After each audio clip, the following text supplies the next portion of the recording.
আমাদের প্রধানমন্ত্রীর কাছে আমার আকুল আবেদন, আমার ভাইকে যেন এটা দেশে ফেরানোর ব্যবস্থা করে দেয়। ভেবেছিলেন পরিবারের মুখে ফোটাবেন হাসি, কিন্তু 7 বছর ধরে সেই স্বপ্ন বন্দী বিদেশের কারাগারে। আদালতের সাজা শেষ হলেও মেলেনি তার মুক্তি, কারণ সেই পথ আটকে আছে প্রায় 1,30,00,000 টাকার জরিমানা। কিভাবে ফিরবেন রফিকুল তার পরিবারের কাছে? পঞ্চগড়ের তেতুলিয়া উপজেলার ভাদ্রুবাড়ি এলাকার মোহাম্মদ রফিকুল ইসলাম প্রায় 7 বছর আগে পরিবারের সচ্ছলতা ফেরাতে সৌদি আরবে পাড়ি জমান। কিন্তু বছর 4 আগে এক মর্মান্তিক সড়ক দুর্ঘটনায় 3 সৌদি নারী নিহতের ঘটনায় জড়িয়ে পড়েন। এরপর থেকেই তিনি রয়েছেন সেখানকার কারাগারে। প্রাইভেট কোম্পানিতে গাড়ি চালাইতো, তো ওনার একটা রড অ্যাক্সিডেন্ট হয়, সড়ক দুর্ঘটনায় ওনার গাড়িতে 3 জন সৌদি মহিলা মারা যায়। এক লাইটেই নিশ্চিন্তে চলে দিনের পর দিন। Walton emergency bulb, the best emergency bulb. আর একজন গুরুতর হাসপাতালে ভর্তি হয়। তো 4 লাখ রিয়াল ওনার নামে জরিমানা দেয়।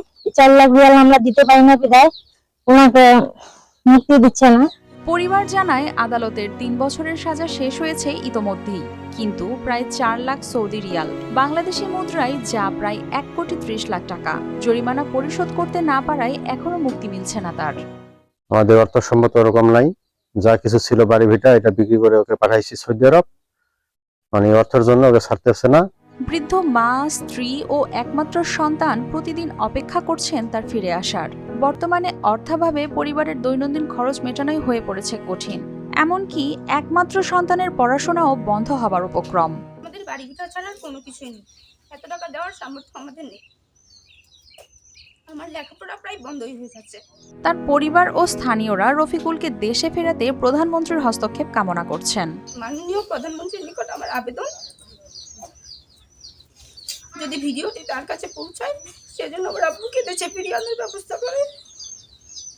একটি ভুল, দুর্ঘটনা কিংবা ভাগ্যের নির্মম পরিহাস, যে কারণেই হোক, দীর্ঘ অপেক্ষায় ক্লান্ত একটি পরিবার আজ শুধু প্রিয়জনের ফিরে আসার দিন গুনছে।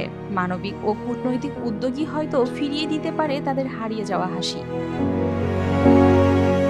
News desk, RTV।